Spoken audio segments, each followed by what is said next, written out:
안녕하세요, 여러분. 오늘 이야기는 살아있는 소의 혀만 훔친 사람 이야기입니다.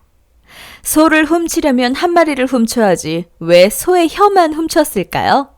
참 이상하고 궁금하죠? 재미있게 시청하시고 좋아요, 구독, 알람 부탁드립니다. 살아있는 소의 혀만 훔친 사람. 옛날 조선 땅에 박문수라는 암행어사가 있었어요. 조선 땅 이곳저곳을 암행하던 박문수는 어느 해 가을 보따리 하나만 짊어지고 설악산 쪽으로 떠났어요. 박문수는 지금의 여주 근처를 지나쳐 가는데 벌써 날이 어두워지고 있었어요. 박문수는 급하게 하룻밤 머물 곳을 찾았지만 주변에 주막은커녕 민가도 없었죠. 허허, 이거 큰일이군. 골짜기가 깊어서 해가 일찍 찌는 것을 생각을 못했네. 여주에서 하룻밤을 묵었어야 했는데 내가 마음이 바빠서 큰 실수를 했군. 되돌아갈 수도 없고 이걸 어쩐다. 빨리 하룻밤 쉴 곳을 찾아야 할 텐데. 박문수는 점점 어두워지는 길을 더듬으며 가는데 멀리 불빛이 보였죠. 박문수가 가까이 가보니 헛간도 없는 허름한 초가였어요. 실례합니다. 주인장 계십니까? 그러자 방문이 열리며 사냥꾼 차림의 험악한 인상의 사내가 나타났죠. 누구쇼? 지나가던 과객인데 날이 어두워 하룻밤 머물기를 청하네. 박문수는 사냥꾼의 인상을 보고는 되돌아가고 싶었지만 날이 점점 어두워져 별다른 방도가 없었어요. 보다시피 방이 하나뿐이고 방 안엔 병도 넘어가 계셔서 머물 곳이 마땅치 않구만요. 하지만 근처에는 민가가 없으니 부엌이라도 괜찮으면 그렇게 하슈. 신세를 지는 마당에 찬밥 더운 밥 가리게 생겼나. 부엌이라도 고맙네. 박문수는 그렇게 사냥꾼의 부엌에서 그날 밤을 머물게 되었어요. 다행히 부엌에는 불을 떼고 있어 춥진 않았어요. 그리고 부엌 바닥에는 사냥꾼이 짐승의 가죽을 깔아주고 군고구마도 챙겨줘서 생각보다 따뜻하고 배부르게 잠에 들 수 있었죠. 박문수가 막 잠에 빠지려고 하는데 방 안에서 두런두런 말소리가 들려왔어요. 누가 왔니? 네, 어머니. 지나가는 길손이 묵을 곳을 청해서 부엌에 잠자리를 해줬습니다요. 아유, 그럼 언제 잡을 생각이냐? 오늘은 달도 밝으니 밤이 깊어지면 그때 잡을 생각입니다요. 내가 빨리 고기가 먹고 싶구나. 지금쯤 선비가 잠들었을 테니 슬슬 시작해볼까요? 모자의 말을 엿들은 박문수는 머리털이 쭈뼛 곤두섰어요. 잡다니 뭘 잡아. 이것은 나를 잡는다는 소리가 아닌가. 아이고, 내가 도적놈의 소굴에 내 발로 들어왔구나. 박문수는 도망을 가려고 슬그머니 자리에서 일어서려는데 방문이 벌컥 열리는 소리가 나더니 사냥꾼이 밖으로 나와 부엌으로 다가왔어요. 박문수는 자리에서 일어나다 얼른 다시 누워 코를 골며 자는 척을 하며 한쪽 눈을 슬며시 뜨고 몰래 사냥꾼을 바라보았어요. 조용히 부엌에 들어온 사냥꾼은 박문수가 자는 것을 확인하더니 커다란 식칼을 집어들었죠. 박문수는 소리 없이 마른 침을 삼키며 이곳에서 도망쳐야 한다고 생각했지만 오금이 저려 꼼짝할 수가 없었어요. 식칼을 접어든 사냥꾼은 밖으로 나가더니 칼을 갈기 시작했죠. 박문수는 쓱싹쓱싹 칼 가는 소리가 자신의 심장을 도려내는 소리처럼 들렸어요. 이대로 당할 순 없었죠. 박문수는 부직갱이를 집어들고 조용히 일어나 식칼을 갈고 있는 사냥꾼의 등 뒤로 소리 없이 다가갔어요. 박문수가 부직갱이로 사냥꾼을 내리치려고 하는 순간 갑자기 사냥꾼이 뒤돌아보고 이를 허옇게 내놓고 야차 같은 모습으로 말했어요. 아직 안 잤습니까요? 박문수는 얼른 부직갱이를 등 뒤에 감추고 여차하면 사냥꾼을 공격할 태세를 갖추곤 물었어요. 칼 가는 소리에 잠이 깼다네. 야심한 시각에 칼을 왜 가는 것이냐? 어머니가 갑자기 토끼탕이 드시고 싶다고 하셔서 낮에 잡아둔 토끼를 잡으려고 하는 중입죠. 부엌에는 선배님이 주무시니 여기서 일을 하는 겁니다요. 박문수가 쳐다보니 사냥꾼 옆에 죽은 토끼가 놓여 있었죠. 박문수는 헛웃음이 나왔고 괜한 오해를 한 것이었어요. 다음 날 박문수도 토끼탕까지 한 그릇 얻어먹었죠. 사냥꾼의 어머니는 움직이질 못하는 것 같이 보였어요. 자네, 생긴 것은 산적같이 생겼는데 요리 솜씨가 정말 기가 막히구만. 이렇게 맛있는 토끼탕은 처음 먹어보네. 맛있게 드셨다니까 다행입니다요. 어머니가 움직이지 못하신 지가 꽤 되었는데 그때부터 음식을 만들었으니 음식 맛이 날 때도 됐나 봅니다요. 아이고, 내가 이렇게만 안 됐어도 아들이 고생을 덜 하는 것인데. 아주머니는 언제부터 이렇게 되셨습니까? 벌써 몇 년이 됐다오. 어느 날 자고 일어났더니 다리가 움직이지 않지 뭐요. 의원한테는 가보셨습니까? 당연히 가봤지요. 없는 살림에 있는 것 없는 것 다 팔아서 약을 지어서 먹었죠. 아휴, 근데 아무 소용도 없었다오. 어머니, 걱정하지 마요. 내가 꼭 다시 걷도록 해드릴 거요. 어머니가 다시 걸을 수만 있다면 내가 지옥에 가서 염라대왕이라도 만날 것입니다요. 얘야, 이제 그만 애를 쓰거라. 나한테 신경 쓰느라 네 건강까지 해칠까 걱정이다. 박문수는 사냥꾼 집을 나서면서 감사의 사례를 하려고 했으나 사냥꾼이 한사코 거절하는 바람에 미안한 생각을 하면서 다시 설악산을 향해 길을 떠났어요. 박문수는 거의 2달에 걸친 설악산 쪽에 암행을 마치고 돌아오는 길에 하룻밤을 묵어가려고 여주 주막에 들렀어요. 2달간의 유람 끝이라 그의 몰골은 말이 아니었죠. 거의 거짓골이나 다름없었어요.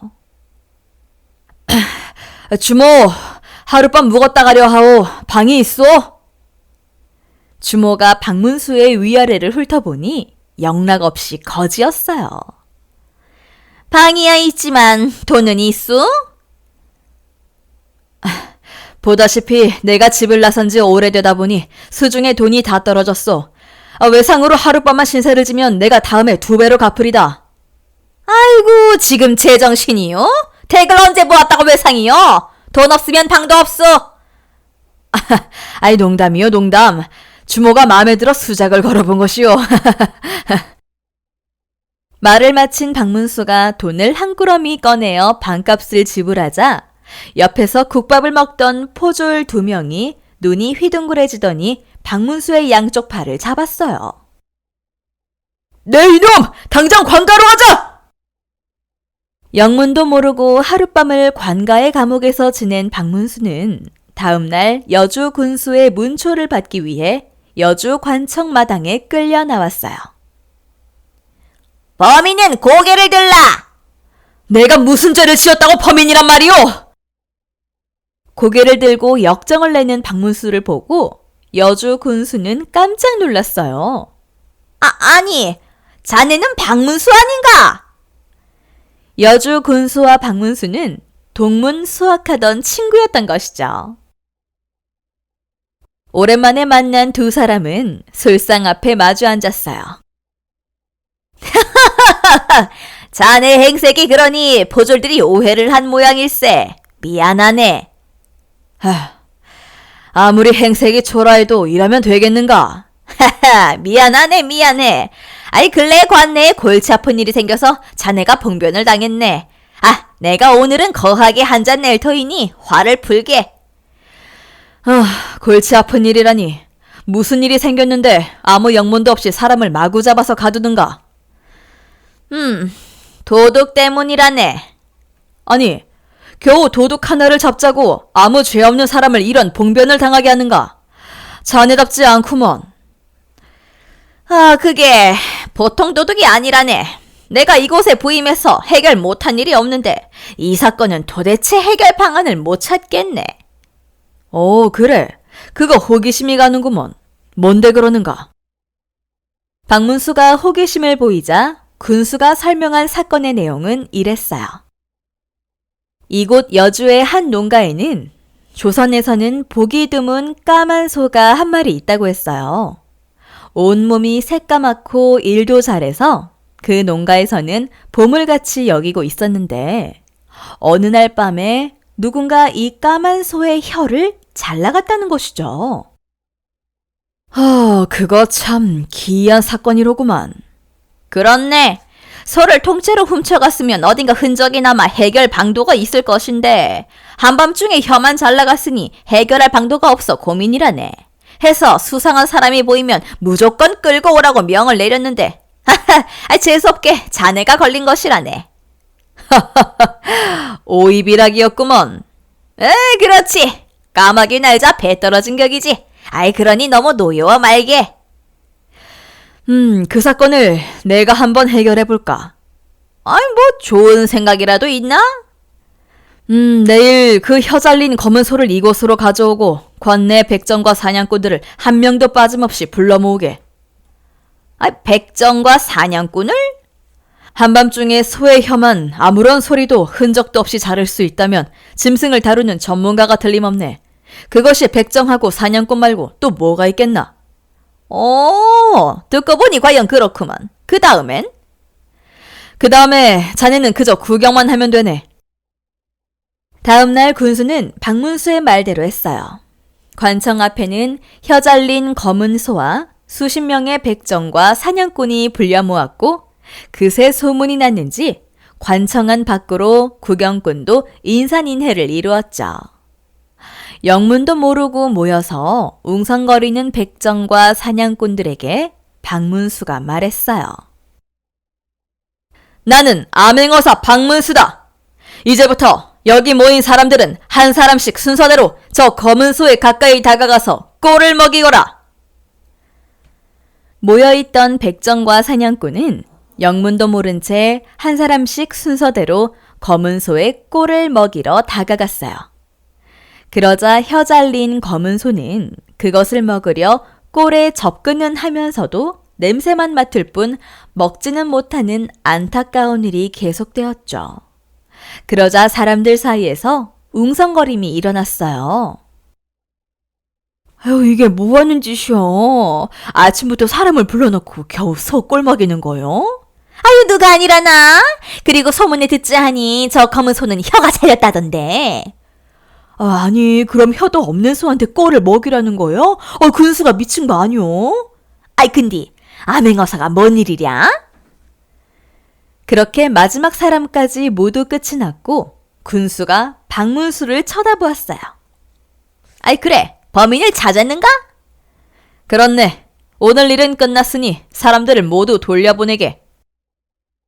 모두 돌아가도 좋다는 군수의 명령에 따라 모였던 백정과 사냥꾼들은 투덜거리며 집으로 돌아갔죠.